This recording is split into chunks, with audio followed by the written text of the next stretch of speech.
Tomorrow marks 1 year since immigration enforcement intensified across Southern California.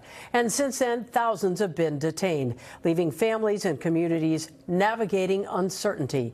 Tonight, in an NBC4 Telemundo 52 exclusive, LA Mayor Karen Bass tours one of the most affected areas, Santee Alley.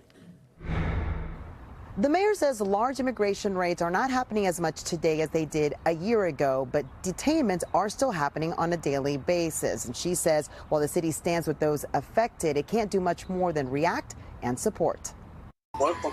Marvin Succi welcomes LA Mayor Karen Bass to his toy shop in downtown Los Angeles. You have everything here. The mayor taking a tour of the long-standing shop and others in Santee Alley, almost a year to the day since federal immigration raids descended on the neighborhood. We need to be assured that our federal government won't come in and basically invade us the way they did before. The mayor speaking only with NBC4 and Telemundo 52. I think that oftentimes when people like the administration is trying to make a political point, they miss the economic impact of this. Ahorita está malísimo el negocio. It's horrible. Right.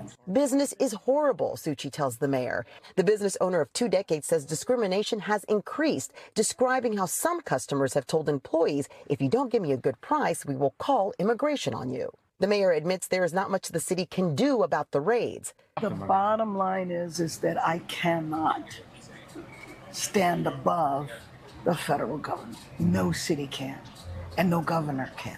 The mayor, who is seeking re-election in November, adding, and we're going to do everything we can to get the federal government to stop doing this, up to and including talking to the president about it if need be.